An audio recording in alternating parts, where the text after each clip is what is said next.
So here we have the Audi A1 on a 64 plate. I'm going to start off by showing you around the outside of the car, and then we'll hop in and run through some controls on the inside. From the outside though, you can see it's a 5-door car with alloy wheels. Let's start off inside the boot, and then we'll work our way around the rest of the car from there. As we approach the boot, you can see that we've got plenty of space given the size of the car. We've also got a 60/40 split folding rear seat so that you can increase this space should you wish to. Okay, so we're just going to work our way back around to the front of the car, and then we'll hop in and run through some controls on the inside. But now that we've done a full circle of it, you can see it's in excellent condition the whole way round. Just briefly, before we climb in, I think it's well worth seeing the interior from this exterior point of view. There's plenty to run through on the dashboard, so let's hop in and we'll do that now.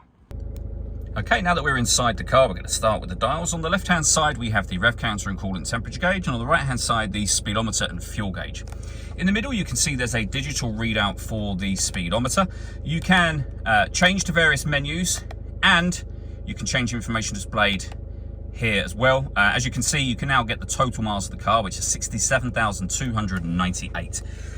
The buttons I was using are here and here. Over on the right hand side, we have stereo and phone controls for the car. In order that you can use the phone, you need to pair it first of all, and that is done over here using the buttons. So for example, obviously to pair your phone, you will use the telephone button, and then on the screen up here, you'll see that we're now on the telephone menu. So you can use the buttons that you just saw me using a moment ago, or you can do virtually everything using this dial just here. These 4 buttons relate to the 4 corners of the screen. So for example, we're on the radio menu at the moment.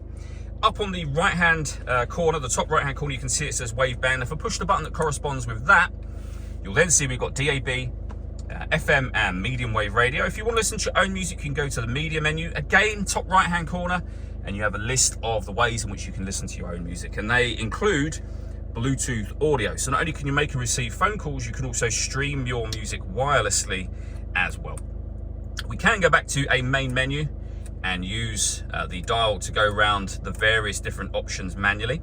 Below that screen, we can turn off the stop and start. This car is designed to cut out when it's stationary in traffic to save you fuel. That system is off when that light shows. We have our hazard warning lights. Below that, the main stereo, so the 2 SD memory card inputs just here, CD player, all of the controls I mentioned a moment ago, and the main volume for the stereo there as well. And then beneath that, we have the air conditioning for the car. So you can adjust the temperature, fan speed, and direction of the air. When you're happy with those settings, the air conditioning is on at the minute. That's off, back on again. Or you can hit auto. The car will now maintain the temperature you've asked for by taking control of the fan speed, which you can hear it doing, and also the direction of the air as well. If you make any manual adjustment, auto has now gone off, as you can see. Beneath that, we've got our heated rear screen, our traction control, which you can turn on and off, and you can set the tyre deflation warning system up as well. We then have a 12-volt charging socket, 2 cup holders, and a 5-speed manual gearbox. All that leaves me to say is thank you for taking the time to watch this video. If you'd like to come and see the car in person and have a test drive, please feel free to give us a call here at Surrey Specialist Cars. We'd love to hear from you soon.